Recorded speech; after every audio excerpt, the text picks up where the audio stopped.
Ladies and gentlemen, welcome to the Innovator Showcase Pitch Event, powered by Coresight Research. Here's your MC, Stephen Winnick, Senior Analyst with Coresight Research. Thank you for the introduction. Hi, everyone, and welcome to Coresight's Innovator Showcase Pitch Event series.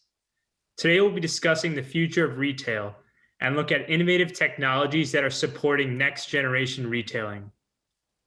Over the last year, we have seen the most successful retailers and brands were those who leveraged technology and were able to pivot quickly amid fast-changing consumer demand. For today's pitch event, we've selected 5 growth stage companies. These companies are global, all commercialized products, and several working with large retailers and brands, some Fortune 500 companies. Today, attendees will hear about innovations for consumer-centric experiences like digital design and marketing tools. We'll also be hearing from next-generation technologies, including merchandising tracking, supply chain optimization, and return reduction. As we get into the pitch competition, I wanted to go over a few ground rules. Each company will have 4 minutes to pitch, followed by 2 minutes of judges' Q&A. The winner will receive an exclusive Coresight co-branded webinar. Now, to review the judges and the moderator, if we move to the next slide here, the pitch will be moderated by Coresight's own CEO and founder, Deborah Weinswig. We've also curated 3 judges across 3 diverse backgrounds. We have Rob Mills, EVP and Chief Technology Officer from Tractor Supply. We have David Matthews, Managing Director, RevTech Ventures. And last but not least, we have Melissa Campanelli, co-founder of Women in Retail Leadership Circle. We have created a judging criteria, which each judges will be evaluating following each pitch. The following 5 factors, as you see on the screen, will be calculated to determine the judge's winner. We will also be engaging with our audience, so we encourage everyone to vote, and these scores will be factored into the judge's decision as well. And also, we're going to be giving away prizes for audience participation. So please make sure to vote following each pitch competition, as we will launch a poll on your screen for you to rate each company along the same criteria. In terms of prizes, everyone that votes has a chance of winning one of the following items: a work-from-home essentials packet, a custom handmade butcher's block from Fifth and Cherry, and an Auto-Bee glam nail kit with all the essentials. We'll also be showing a virtual store tour of New York-based show fields, as well as hearing from 3 emerging retail brands and a short presentation from each. We hope you all come away with an education and potentially opportunities to explore further collaborations with some of these retail tech innovators, as well as these emerging brands. Without further ado, I'll kick it over to Deborah to kick things off. Depending where you are, either snow on the ground or a snowy day here in New York. So first, we have 5 amazing retail technology companies, as Stephen alluded to, and we also have 3 emerging brands. With that, I'd love to introduce Sean Snyder, who's a dear friend. We met a few years ago at the Retail Council of Canada conference in Toronto. I was immediately drawn to Sean's background, as he is a former retailer turned retail technology solutions provider, so whom to better understand the challenges that all of us are facing today. He really has a knack for understanding how he can best help retailers, which culminated in the founding of Engagement Agents. With that, I'll turn the floor over to Sean. Thanks. As a former retailer, I experienced the problem that every retailer has. We're all paying significantly for marketing within our leases, whether it's built into the common area maintenance fees, our gross rent, marketing and promo funds, merchant association fees, or percentage rent. The problem was, it was a nightmare for me to manage. It didn't make sense to have our individual store manager do it, and I couldn't keep up with it. And every one of our shopping centers wanted our marketing campaigns to promote in order to drive traffic and sales back to our stores or e-commerce channels. However, based on my research, only 10% of retailers take advantage of these benefits, which they significantly pay for. Using an example of the top 10 shopping centers in the United States based on sales per square foot, this is a report summarizing the retailers promoting their marketing campaigns on President's Day, this past President's Day long weekend. There was only 15% of the retailers promoting what was exciting in store. There should have been a lot more. Ultimately, this is costing retailers and shopping centers hundreds of billions of dollars every year in lost traffic and sales. So I built a solution. Engagement Agents helps retailers both optimize their leases by helping maximize the marketing opportunities they already pay for each month, to drive more traffic and sales, whether it's in-store or online, help the retailers save measurable amounts of time, money, and resources, while also ensuring their branding campaign are consistent, current, correct, and compliant with their marketing campaigns. And how we do that is with our software as a service platform, which is turnkey for retailers. We make it easy for retailers to manage, automate, distribute, and track the success of their marketing campaigns within their shopping centers' marketing channels to ultimately help the retailers drive more traffic and sales, whether it's in-store or online, to optimize those dollars that they're significantly paying for every month to generate a return on engagement. And these are just some of our featured customers. We're global and local, and you can see we're working with a number of the world's largest retailers who rely on engagement agents to help them drive traffic and sales through their shopping centers' marketing channels. And here's just some of our success stories. We've been able to help one retailer identify a whopping $26 million a year that they were spending already within their leases for marketing to help them drive more traffic and sales. We've also been able to show other retailers we can both increase their traffic, their sales in-store and online, while saving them huge amounts of time, money, and resources as compared to doing this work manually the old-fashioned way. And as an example, here's an example using a 100-store retail chain. They're paying about $1 million a year within their marketing costs, within their leases for marketing. They really have four options today. Either they do nothing while their competitors take advantage of it. They have individual store managers handle it, which is time-consuming, complex, and cumbersome. Or they might have a team at head office doing it, which is also time-consuming, complex, and cumbersome. With collaboration with the retailers, we can show their teams that we can be more effective and generate more ROI than doing this work manually the old-fashioned way. And we've also been recognized with numerous awards through different retail organizations. Most recently, we awarded one of the top 50 global retail tech startups by World Retail Congress and Retail Week. And that concludes my presentation, and I welcome any questions you have. So much. Melissa, I think you have one teed up for Sean. Can you talk a little bit about some of your competitors in the market and how what you offer is different? Sure. So arguably the largest competitor for us is actually the retailers with their position that they could do this work manually, as I said. So on that second to last slide, we've done numerous case studies, and by collaborating with the retailers and complementing their team, we can actually show them that, for example, in the case of the store managers doing this work, that it makes more sense that they can focus on having the store managers sell more on the store floor in, let's say, an hour of time, rather than doing this work each individually. Because we find a lot of retailers have really left this up to the local stores to manage. And as we all know, the store managers are already overworked. They're dealing with hiring staff, keeping customers safe, keeping the inventory on the floor. So we've been able to help the retailers augment that, take that work off the store managers so they can focus on the store itself and streamline and make that process more efficient for them. Hey, Sean, this is David. What's kind of the biggest bang for the buck you're able to deliver a retailer by unlocking the marketing they're already paying for? There's a lot of retailers, generally speaking, don't know that they're already paying for these opportunities because they're technically on the real estate or leasing's P&L, but they're marketing opportunities to execute.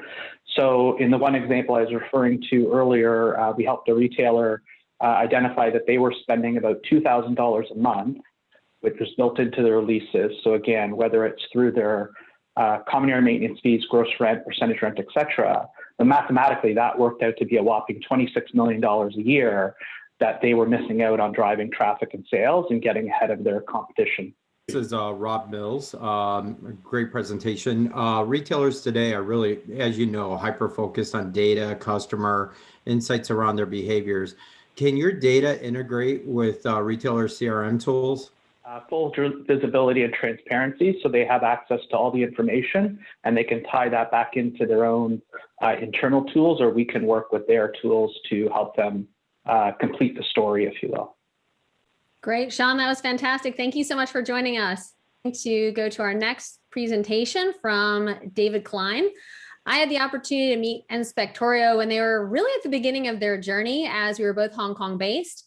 The opportunity to get to know them better emerged in 2016 as I was a mentor to Target Techstars, and they were part of our first cohort.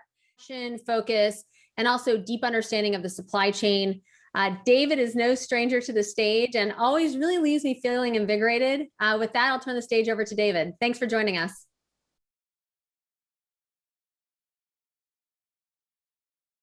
All right, so I'll start with the problem. If we see on the top left, from top to bottom, you have an organization like a vendor or a factory that is onboarded into a retailer's ecosystem that has to go through a vetting process.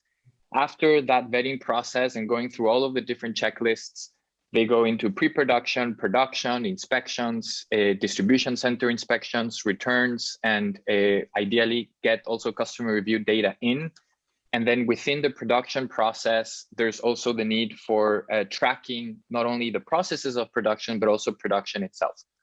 All of that end-to-end process of the product today is done, as you can see at the bottom, through very manual processes, lacking of visibility. There's lack of standardization.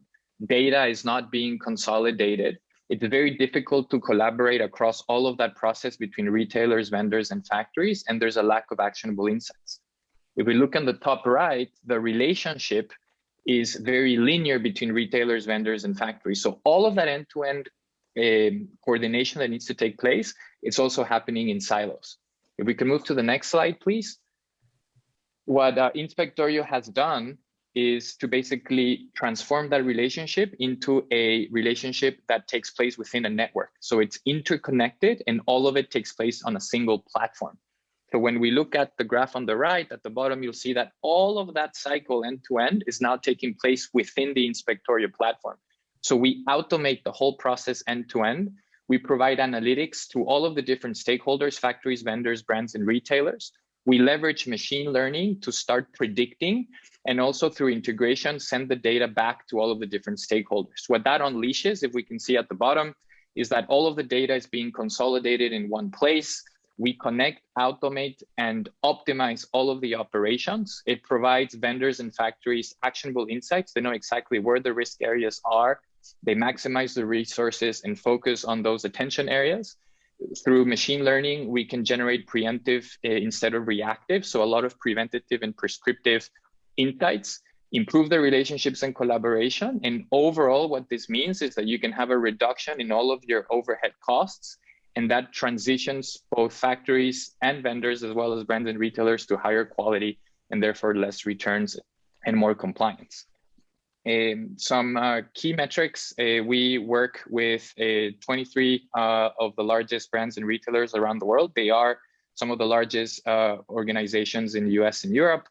We have more than 5,000 customers. That's around 15,000 network participants. So we have the largest, one of the largest networks between factories, vendors, and brands and retailers. And we've had a 120% growth year over year. The greatest opportunity for growth is in the factory and vendor segment. As you can see, for one retailer, there's hundreds of vendors and thousands of factories. We're launching a new product at the end of 2021 tailored for factories and vendors. We've also moved and expanded into the food vertical. So you can already imagine in consumer goods, the total addressable market, now that's been expanded into food. We've received investment from Techstars Ventures, which is one of the leading VCs in the world, and also Fortune 100 companies. We are a team of over 145 and growing. Our founding team has a decade of experience in supply chain, and we have 100% in-house product development team. We're 100% a product development company that continues to grow exponentially. Thank you so much. I'm open for questions. Thank you. Retailers are always, as you mentioned, we're looking for ways to reduce and improve kind of the predictability of the supply chain. You know, with your platform that you've shared and with COVID over the last 12 months, how's your platform kind of enabled retailers to get more predictable with just the ups and downs of what they've seen in volumes related to COVID? Yeah, two things. So our solution has been extremely useful in the context of COVID in two areas. Number one, being able to operate remotely. So the fact that you don't need to have actual people going into facilities to carry out all of your activities of inspections or auditing, you can actually leverage the platform to empower these organizations to do self-assessments or self-inspections. So all of our clients were actually able to ship on time, when many of other retailers that haven't gone through this digitized and automated process struggled with that.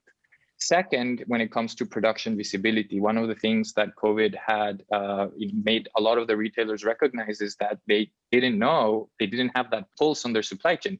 How many orders I have and where, and the ability to have that direct visibility allows you to have that pulse on your supply chain, therefore to be more resilient and to take actions a lot better in these circumstances. Question, this is Melissa Campanelli. So a lot of my constituents and women that I speak to all the time are really interested in scalability and how the vendors that they're working with are planning to grow or change or implement anything new. Can you talk about some innovations that you're looking at for the future? Yeah, so, well, the greatest innovation is we have a proprietary algorithm that allows you to understand what's the risk of a given facility. Understanding of risk in the past has always been done very subjectively, and today you're leveraging data for that. And then point number two is a production tracking system that has truly been built based on the learnings of what the failures of other production tracking systems have done in the past, and built truly as a network. I just wonder what the biggest scaling challenge has been for Inspectorio. You've done magnificent scale, but what's been the biggest challenge? I would say that the biggest challenge has really been able to make sure that the factories have a product that they are wanting to continue to scale internally, right? So we started tailoring to retailers and generating as much value as possible to them, because through them, we get their suppliers and their factories. Now our shift has started to move to making sure that we have a product that truly starts delivering value to vendors and factories, because that's where we have our greatest opportunity for growth. Again, for one retailer, we have hundreds of factories and vendors. So that's what I feel has been our challenge, and now we're addressing as best as possible. Good. Great, David. Thank you so much. It was fantastic, and looking forward to continued success. With that, we'll turn the floor over to Navjeet from Newmine. He is one of the people I probably speak to more than anyone else, including my family. He's passionate about reducing returns for retailers and driving ROI. What we found most interesting was the significant opportunity, especially as it related to sustainability and reducing returns, and really to help educate retailers. In addition, he has a deep consulting background, and this really does help him see the industry as an ecosystem of partners. And he's really forever trying to connect all the dots for the Omni win. With that, I'll turn it over to you, Navjeet. Thanks for joining us. Oh, thank you, Deborah, for having me, and thanks for the great introduction. I didn't know you were spending more time with me. Thank you. So, Newmine, our core mission at Newmine is to ensure retailers thrive in a transforming world, and we are very laser focused on returns reduction. The consumers have been spoiled with the fast, free, easy shipping, and now fast, free, easy returns as well. E-commerce has been growing significantly over the last decade, and the pandemic further accelerated that growth. Returns has been the dirty little secret in the retail industry. Not only does it impact the financial metrics like the top line, the bottom line, and the gross margins, but it impacts the customer loyalty and environmental sustainability as well. For those who have heard Walmart's earnings of Q4 as of this morning, Walmart's e-com grew by 69%, but they still could not beat their earnings. Imagine by just reducing returns by a tiny 10%, it could have added millions to their bottom line and for any retailer out there. So what we brought to the market is Chief Returns Officer. It is a SaaS AI machine learning based platform, laser focused on helping retailers understand the root cause of returns in the early part of the selling season. And we don't stop there. We in fact prescribe the corrective actions to take so returns can be reduced. Ultimately, the goal is to make the retailer workforce as productive as possible, giving them the insights in an automated fashion and bringing those to their inbox, and all they need to do is take action.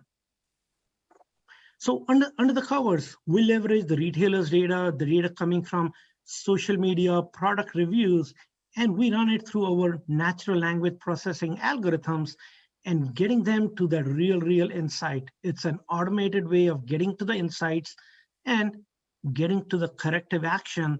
And we just don't stop there. We in fact take it further by ensuring there is collaboration and accountability of that action to be taken. A very simple example, but it still gets overlooked. What was customer promised when they were during the shopping journey was the color on the left, but when they actually got the dress, it was on the right. And studies have shown that at least 2/3 of the retailers are under the control of the retailer. But still, they are not able to take action because returns are no single person's problem in the retail, within the retailer. And getting to the root cause is where the real issue is. And that's where Chief Returns Officer platform comes into the picture. So if you look at the bottom left, you will see the actions that our software is recommending to reduce returns. Just another example, returns can be due to a variety of reasons, starting with the product, the quality, the fit and service and so on. And it's humanly impossible to chase all of those issues without a software like Chief Returns Officer. We get retailers up and running in 30 days and show them results within the first 60 to 90 days with a very quick ROI.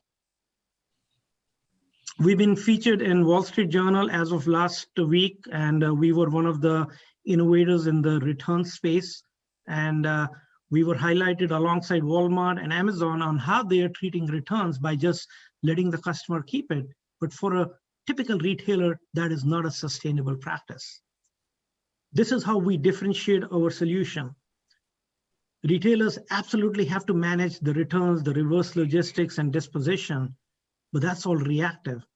Newmine is the only one who is proactive in tackling the issue of returns reduction. Our motto, our belief is the best return is the one that never has to happen. Thank you. Thanks, Namjeet. That was fantastic. I think, Rob, you've got a question? I sure do. So we talk, you shared quite a bit about your solution and sustainability. And, you know, in today's world, ESG sustainability is really key. Can you talk a little bit more about how your solution has enabled that or improved sustainability, and maybe even provide an example? Sure, absolutely. So, Rob, the way we look at sustainability is, hey, is the product ending up in a landfill? What is the carbon emission impact? What is the impact, in terms of the packaging, reverse logistics, et cetera? And we've already proven that if you can reduce returns by a mere 10%, and I'm talking just 10%, right?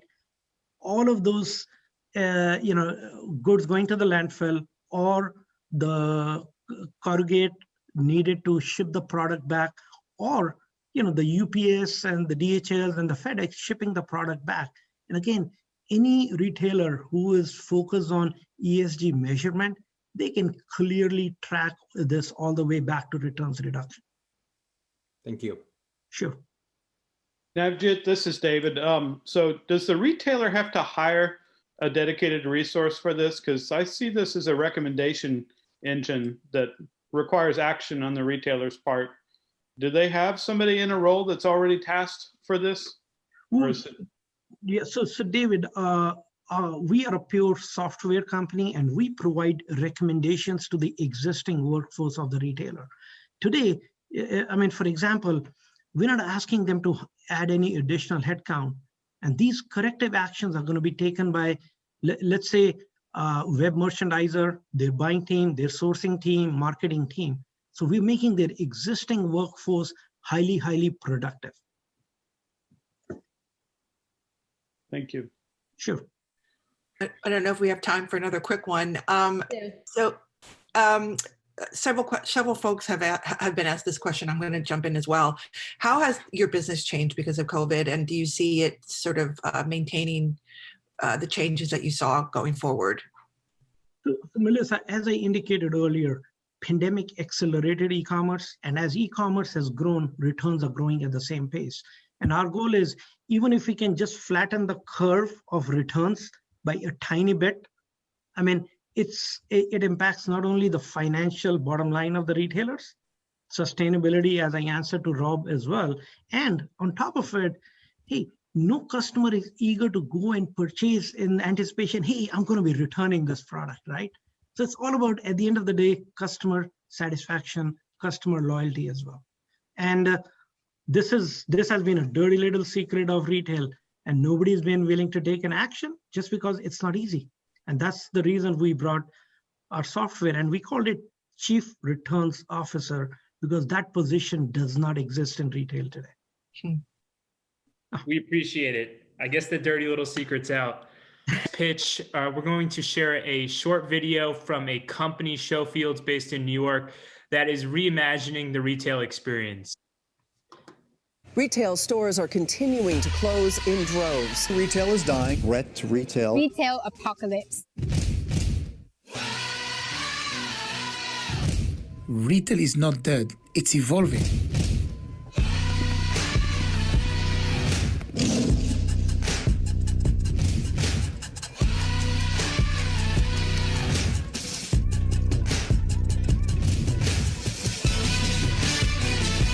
Retail as a service.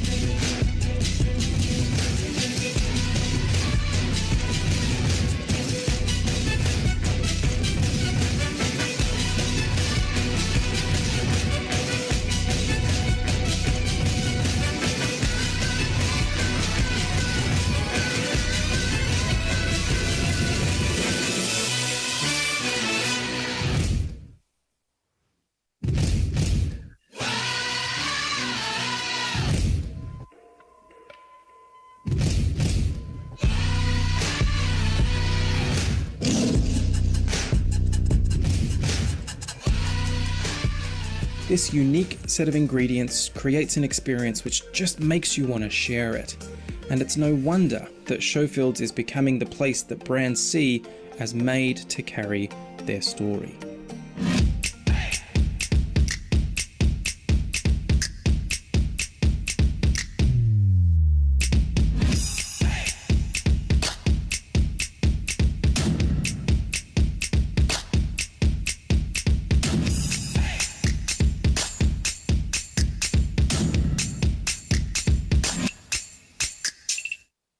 This is just an example of a store operating today, but a potential model of what reimagined retail could look like more broadly, with a mix of interesting direct-to-consumer brands and technology to create this immersive experience.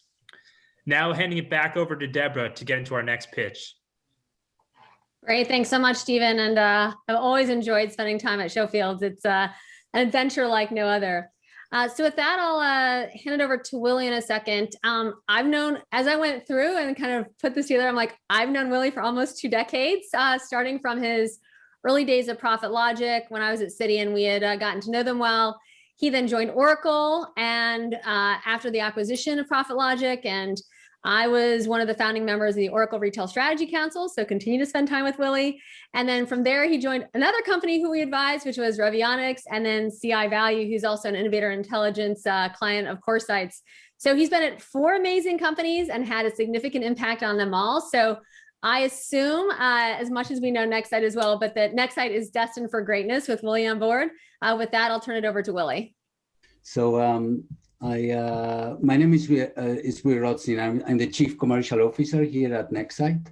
Nexite, we started our journey 3 years ago, and we are going live with our first store next month. So these are very exciting times for us. So what do? In a nutshell, we bring merchandise to life. We are the first to truly connect merchandise to the cloud, transforming passive retail products that we have today into active digital communicators. Data automatically flows in from the merchandise, telling us the complete life story of the products, from the moment they are made at the factory all the way to the store and even beyond. Our vision is to reach the customer's home as well. With live merchandise, retailers can really bring the magic back to retail and have, how did the show feels video say, the experience you want to share. This is certainly what we want to help retailers to achieve with us. Next slide. So why connecting merchandise? Why is this a must today? Think about the omni-channel experience. Omni-channel is all about connectivity, but the simple fact is that in a world that is increasingly connected, where consumers are connected, physical retail is not. There is a disconnect between the merchandise and the retailer, and also between the merchandise and the customers. As a retailer, this means that you only get limited data on what's happening with the merchandise at any point in time. What are the customers trying now, for example? What are they buying after they're trying? As a customer, it leads to friction in their experience. Think as a comparison, a company like Uber and what they have done for ordering a taxi. They completely remove friction from the process. You order and pay for your taxi with one click in the app, instead of having to phone and phone and phone again and then pay at the end of the journey. You get continuous updates on what's happening all along, and that not just removes friction, but it also removes stress from the process. So how can we bring a similar magic to retail as well? So we believe the secret is connectivity. At Nexite, we have developed our Nexite connected merchandise platform, which is the first to connect your merchandise to the cloud. At the core of the platform is a smart Bluetooth tag that is attached to every item and transmit data non-stop, continuously, and without any internal power source. Fixed store readers automatically collect the data and send this data to the platform, our cloud platform, software platform that we have developed, and that translates all these readings into meaningful business events and insights that can be leveraged either by the retailer to make better decisions or to provide a memorable experience for the customer. So connectivity will transform the whole value chain. It all starts with true end-to-end inventory transparency. Brands can even extend this transparency to collaborate with retail partners. At the store, our solution helps you understand the customer journey. You can understand engagement by the customer. You can understand even the impact of product positioning based on where products are in the store or whether they are hanged or folded. Think something like Google Analytics, but for the physical store. We also help reinvent online and offline shopping with a complete contactless and secure experience. Whatever customers want to do, buy, collect, or return. Finally, you can create an at-home experience as well. Get advice, for example, on what to wear based on what's available on your closet right now and the meetings you have planned for the day. Or make the circular economy a reality, a massive thing today, by being notified if a garment you own, for example, has a value in the resale market and you could put it for sale today. So this is Nexite. In 2021, we have made connected merchandise possible. Let's bring your merchandise to life and bring the magic back to life, back to retail together. Thank you. Thanks so much, Willie. And with that, I think, David, you've got a few questions for Willie. Yeah, Willie, is this an RFID solution, RFID tagging? No, it's not. We have developed, we consider RFID, we arrived at the conclusion that RFID will never do the sort of continuous item tracking in real time that we want to do. RFID is not a connected device. It's something that you need to scan to get information. Our product continuously communicates with no scanning. So it's literally connected to the cloud, and therefore you can track all the time what's happening. It uses Bluetooth signals, so standard Bluetooth signals, so it can be read by a smartphone or by the readers that we place on the ceiling of the store. And it can, it also collects energy from those same readers that we are placing on the ceiling of the store, or can collect energy from your mobile phone. So it's a completely different from RFID. Connected. So what are the unit economics of this compared to RFID? So we have developed the economics. If you look at the cost of RFID, on operating RFID in fashion, it has three key components. You need an RFID tag, you need a security tag, and you need also the readers that you need to buy for the stores. Our total cost of ownership is comparable to those three things combined. So we can provide security, the RFID plus continuous measurements, and continuous readings at a cost comparable to RFID. Willie, can you talk a little bit about what the end user or the retailer has to do on the back end to prepare themselves for the system to work? Well, it's like any system. You may need, when you put it in the store, for example, you may need to do some basic integration with the point of sale, for example. Once you have that, it depends on the application that you want to do. If you want to enable your customers to do self-checkout, for example, then you will have to work together with us to develop some sort of app, maybe through your loyalty app, to enable the customers to check out by themselves. If you want to use the Google Analytics capability, then we are creating an application that is providing daily recommendations for stores managers and store staff to optimize their sales at the store. So from that point of view, it's different than RFID that you need to train your whole team to how to scan things and how to do things regularly. Once our tags are in, it's like a website. The data comes in and we can provide you the applications to make better decisions every day. Thank you. Willie, great presentation. Thank you. Fascinating technology. You talked a little bit about the connectivity and kind of the different components. How about going back to the manufacturer? Is there feedback that's fed to the manufacturer or the creator of the product, if that makes sense, through your connectivity ecosystem? Feedback from the point of view of where you place the tag, or feedback on letting them know what's happening? A little bit, yeah, a little bit of both. So the tag is designed to be fit at the point of manufacturing. So from there onwards, the garment is connected and you can track the progress all along the supply chain. If things are late, you can you can tell the supplier that that's happening. You can also figure out why things are late and where are being delayed, because collection of data is automatic. There is another interesting angle there in terms of counterfeit, a huge issue for the major brands.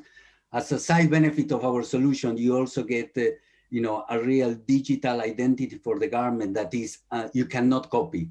Our tag comes with a unique identifier from factory. It's encrypted. You cannot read it. You cannot copy it.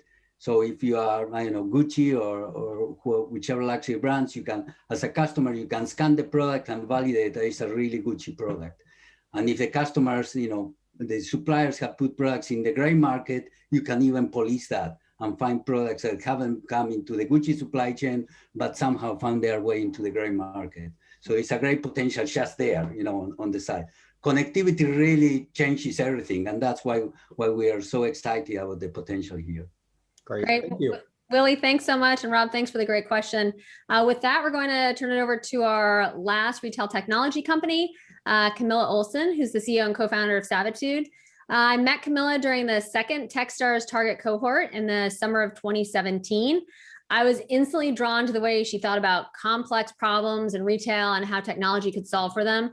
She also really had an eye on how to create a platform and bring people together in an ecosystem with a very early focus on diversity and inclusion, and really enabling all people to get access to great fitting and great looking product.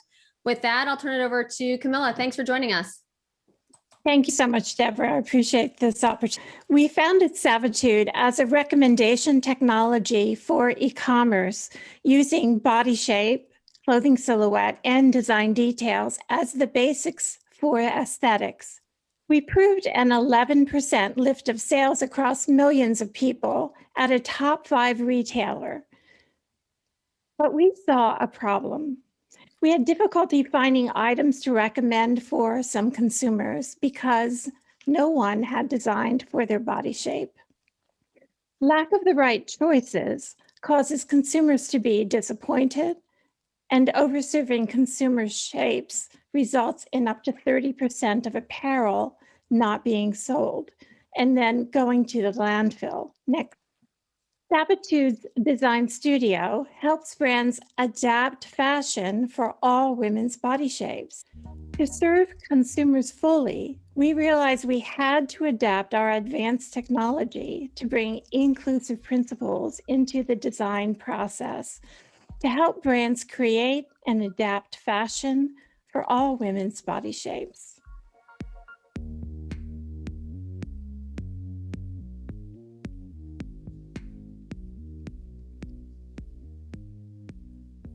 Wanted you to get a sense for just how easy it is. So let's see what a merchandiser can do with this. Working from a selection of inspirational, trend, and archival images, original fashion designs are automatically created. Our visual creative paradigm, along with edit panels here are seen on the bottom, and our aesthetic analytics preserves brand DNA. Savitude makes inclusivity easy for designers and merchandisers while assuring comprehensive consumer coverage. Now, going further, our research tells us that half of women describe shopping as a chore and painful, and 83% say that they want to customize branding. They want a say in customizing branded clothing for their own shape. We have partnered with product development and manufacturing software powerhouse Gerber Technology as the front end for their on-demand, made-to-measure platform for D2C on a shared revenue basis. Savitude's technology is also available as a SaaS subscription license fee to be used by designers and merchandisers who can save at least 4 weeks in product development and make their consumers happier because everyone can find beautiful clothes that fit them. And we would love to work with you, and we would look forward to your feedback. Thank you. Early in the inclusive design space, so we very much appreciate it. Melissa, I think you have a question for Camilla. Yes, I do. Nice to see you, Camilla. I'd love to talk to you. I don't think I've ever gotten deep into this product. I know we've talked so many times, but are you actually helping the retailer create the clothing in terms of like the merchandise, or is it more about just helping them with the sizing on the website? So for the this technology can be used many different ways. So for a retailer, it can be used in on-demand consumer co-creation. And it can be used also to help them buy a broad enough assortment so that they can actually serve their entire customer base. So it depends on how that retailer is in business. So right now we are targeting both use cases of the consumer coverage. So that would be the buying application, and also on demand if they're in that business space. Perfect. Yeah, I did want to know about the different use cases. So that makes a lot of sense. Thank you. So we're only in those 2 use cases right now. That's what we're selling into, yes. Where are you, Camilla, in terms of product market fit right now? Are mainly smaller designers or large enterprise? You mentioned a big ROI for a top 5 designer, I think you said earlier. So that was the top 5. That reference was with our recommendation technology. So that was making reference when I first met Deborah. And that was our recommendation product. And so we went with the experience there, we went back into development, and we're just coming out of our development phase again. And right now we've partnered with Gerber Technology. So we're just now re-entering the marketplace. Well, to drill in a little further, what do you see as like the lowest hanging fruit in terms of the customers that would adopt the most quickly? Right. So we're looking after the those that are ahead in with digitally advanced. So those that are direct to consumer brands. So the newer brands. So certainly it's really not the individual designer because typically they really like designers designing. That's what they're doing. So the direct-to-consumer new businesses that are probably venture-backed. Some luxury customers in consumer coverage because they want to sell more and reach more customers, and a lot of their customers are not really hourglass shaped. And then also in Gen Z serving customers. Yeah, I think actually, David, it's a good question. What we're seeing actually in the East is this whole idea, right, of C2M, right, customer to manufacturer. And so I think, talking to Camilla and especially working with Gerber, who's right set up these microfactories, I think that, they're very far ahead in terms of thinking about C2M as it looks in the West. And so I think these are great questions. And it does usually, what we're seeing, at least in the East, is it really starts with kind of these D2C brands, but then eventually can move kind of into more traditional retailers and designers. Rob, quick question. Yeah, I have one. So thank you. Thank you for your time. Great presentation. A quick question in regards to, you talked quite a bit about the data that you have and using the data, influencing the assortment and the buying. One of the challenges that retailers have today is around differentiation around that local product and assortment. The data that you're collecting, how are you feeding that back to the retailers to influence the localization of the product, either around fit, style, trends, etc.? So one of the things that we have is from our recommendation technology is we have a quiz where we get anonymized data. So all we get are body shape and city zip code associated with the customer. And so we get localized data, and we've looked at it by city across the US, and it is very different by city. And so we can make supply chain recommendations based on that data. Great. And Thank so you. I would imagine, so we haven't done the data, but I would imagine that as I'm actually recommending that data become public, that we all, people gather and pull that data publicly, but retailers, brands own their own personal data on that, because yours would be different. I mean, I think some of this has to be standardized, frankly, so that sizing gets under control. And I think if we all pull together, that's how we control it. That's a great vision and a huge task ahead, no doubt. So thank you. Yeah. Mm-hmm. Camilla, and to all of our presenters today. We're going to invite our judges to the virtual deliberation room. And in the meantime, we're going to shift gears to our emerging retail brand spotlight.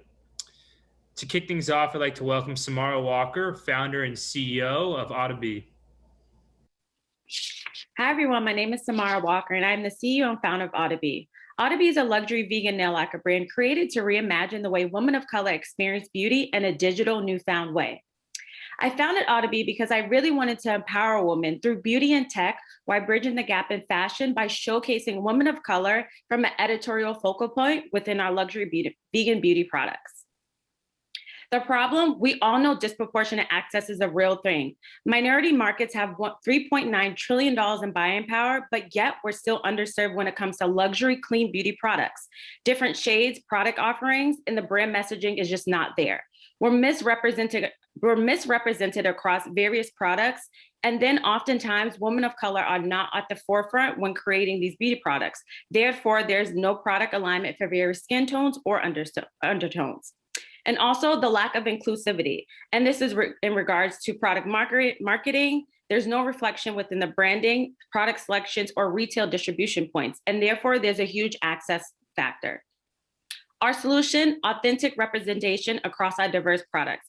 Our products are a true reflection of all women through our branding, product design, and more.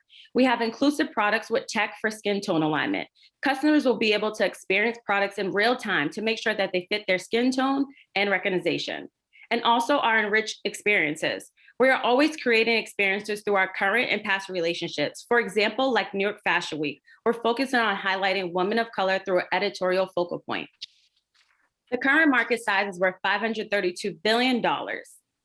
So how do we stack up against some of our competitors in the space? We Audibe are focusing on providing professionals and retailers with the proper tools to service their customers with products and services. Our business models, product expansion, retail distribution, and also partnerships. Here's our Audibe executive team. Coupled with 15 plus years experience in finance, fashion, and tech, we are positive we can grow and scale Audibe. Here's our timeline of success. The Audibe Edge you asked, we offer virtual beauty for product alignment. We're capturing the untapped market, which is often forgot about. And also we offer diverse education for our retailers. Here's some of our current traction to date. With the pandemic, our business has grown tremendously, and it provided exposure to us due to the increased demand for natural, clean beauty nail products. In summary, our overall goal is continuing to push the needle forward, and we pride ourselves on always pushing inclusion and going beyond the bottle. We are more than just a beauty brand. We're here to create experiences for everyone. We are looking forward to partner with more retailers and grow our business and provide access for our customers. Thank you. Thank you. Next, I'd like to introduce Tim Reeser, co-founder of Fifth and Cherry. Hi, how are you? Thank you so much for the opportunity to be here. We create a very unique product, even though you might think it's a cutting board. It came about because the kitchen for me growing up was the center of all activity. And so I can remember a time growing up with my mother cooking, and I still have her rolling pin. And every time I use it, I get transported right back to a time where I was making sugar cookies with her as a 6-year-old little boy, and coconut macaroons. And in today's disposable society, there's very few things that have that right now in our lives. And so if you think about it, like when, unfortunately, the people that we do make our memories with our loved ones, in 15 or 20 years, where are they going to be? Unfortunately, some of them aren't going to be with us. And so you're going to go back to a Facebook post or an Instagram post and remember those people. But if you cooked with your loved one, the opportunity to pull your cutting board out every day and remember them, that to me represents tangibility. We're taking memories and making them tangible. So it's not just a cutting board. It's the only cutting board in the world that's actually at scale, hand clamped and glued, steel reinforced. It won't crack, it won't warp. It's serialized so you know it's yours. And then this part that we do that ensures that your memories can be handed down from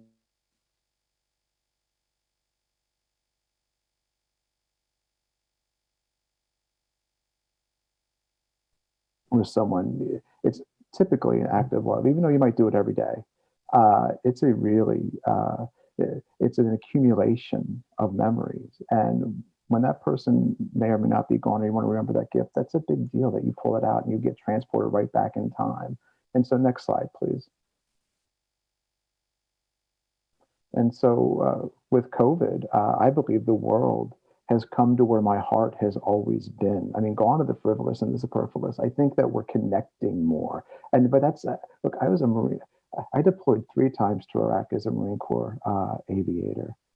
I am very acutely aware of the fragility of life. And oftentimes, the only things we have left are the memories that we created together. It's not physical items, it's memories. And our boards, our products, the way they're designed, they keep those alive forever. And so with COVID, because of the community that surrounds Fifth and Cherry, we didn't have to close the shop except by order of the governor. We created boards in Reading, Pennsylvania. We didn't have to lay off anyone. The gentleman in one of the photos you see, I grew up in this shop sweeping the floors at this guy, at his feet. We are a company that's been around forever, and now we're on a national level, and it is amazing. Next slide, please. And so in terms of, do we want help? Absolutely. We need help amplifying our message. 18% of our customers are repeat customers. We didn't create a product that you buy once. If you go on the Fifth and Cherry's website, it's actually aimed at gift givers. The cutting board industry is only a $31 million industry, but the gift giving industry is $136 billion. People are giving these as gifts every day. We're transforming what this is becoming. And so that is a huge opportunity for us to grow. We welcome help. We welcome teamwork. We want to grow. So if you're interested, please reach out to us. The next step for us is custom kitchen, something we've been doing for years on a national level. And rarely do you have the time, rarely do you have the opportunity to become the dominant brand in something that's existed forever. But most folks cannot name a national brand that makes cutting boards and chopping blocks or custom kitchens. We together can have the opportunity to do that. So I really appreciate the opportunity to be here. And thank you, Stephen. I really appreciate you letting me go a few seconds over there. Thank you. Thank you, Tim. In a current COVID world where many are starved for personal connection, I can definitely see why a company like Fifth and Cherry would be so relevant right now. Next emerging brand, we have Ben Jablonski from Good Charcoal Company. Hey guys, thanks so much, Stephen. I'm Ben Jablonski from the Good Charcoal Company, and I'm here to tell you why good food deserves good charcoal. The good charcoal is good for 3 reasons. 1, our charcoal is the hottest on the market. We get up to 1300 degrees Fahrenheit because our charcoal is made from a special wood only found in Africa. It means that a 15-pound bag of our charcoal is equivalent to a 25-pound bag of the leading brand. Number two, we're good for America. As a brand found in COVID, every week we are hosting free barbecues for families experiencing food insecurity around America. And number three, we're good for the environment. We are tackling an environmental problem called bush encroachment. That's how we get our wood. And the Forestry Stewardship Council, the FSC, has called our charcoal the greenest charcoal in the world. So Rob and I, as you can see in that picture, are close friends and we're co-founders. We've been cooking together for years.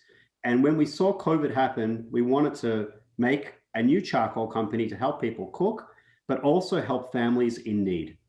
That took us on a crazy journey, 4 flights to Namibia, Africa, in November of last year, where we made a deal with some of the leading charcoal producers there and also partnered with USAID to sort of help the communities in need out there as well. But we have the hottest charcoal in ample supply. Namibia's charcoal is the most sustainably sourced in the world. Our charcoal is BSCI certified, and FSC, as you can see in the bottom right of this slide, have named Namibian charcoal the greenest charcoal in the world. Every week around the country, we are doing free barbecues to help hungry Americans. As you can see on the news, there are 2-mile-long lines for food around this country, and we're doing our part to help solve problems. I'll be in the South next month doing barbecues in Arkansas, and I welcome any retail partners that want to help in solving this problem to join us and partner with us in doing that. So finally, you can see the logo, The Good Charcoal Company. It's like a note from a friend inviting you to come have a barbecue. The product is great. It burns hotter. You can see the back of the bag, our Feed America program. I invite you to be in touch to help us grow this company. And I really appreciate the opportunity to present today. Good food deserves good charcoal. Thank you very much. Great. Thank you, Ben, and appreciate everything you're doing. And definitely the sustainability and charitable but functional product that you guys have developed. So thank you. And now, without further ado, I'm going to move to the prizes. For the audience, we have given away 3 prizes for all of your participation. The first goes to Dexter Newman from Target, who will receive an item from Fifth and Cherry. Second, we have Jenna Chan from Walmart, from Audeby.